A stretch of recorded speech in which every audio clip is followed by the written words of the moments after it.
anh thao thức nhớ em rất nhiều. Dù chưa gặp em một lần nhưng biết sẽ bên em trọn đời. Anh luôn mong một ngày được gặp em. Hãy ngủ ngoan đi nhé, vợ yêu tương lai của anh. Chìm vào giấc mộng say, quên đi hết những muộn phiền. Chẳng tại vì duyên số cho đôi ta chưa thể gặp nhau. Người hãy chờ anh nhé, anh sẽ đến bên em ngay thôi.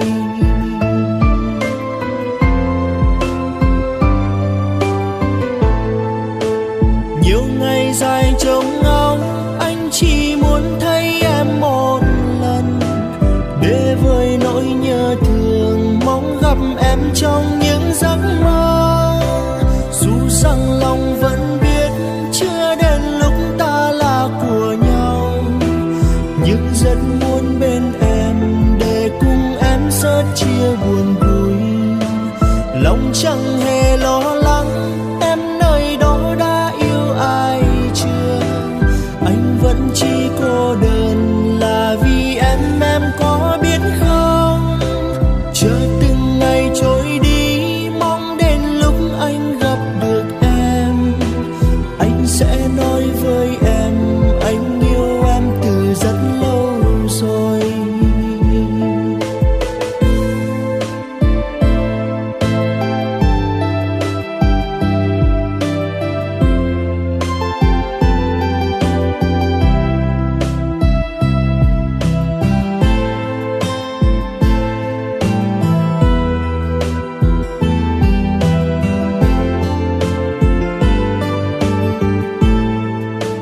Hãy ngủ ngoan đi nhé, vợ yêu tương lai của anh.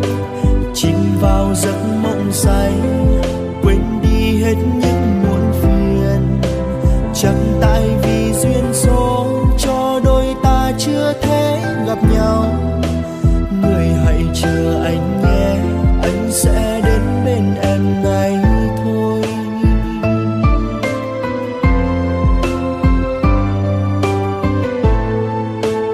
Nhiều ngày dài trông ngóng, anh chỉ muốn thấy em một lần. Để vơi nỗi nhớ thương, mong gặp em trong những giấc mơ. Dù rằng lòng vẫn biết chưa đến lúc ta là của nhau, nhưng rất muốn bên em để cùng em sớt chia buồn vui. Lòng chẳng hề lo lắng em nơi đó đã yêu ai chưa. Anh vẫn chỉ cô đơn là vì em có biết không? Chờ từng ngày trôi đi, mong đến lúc anh gặp được em.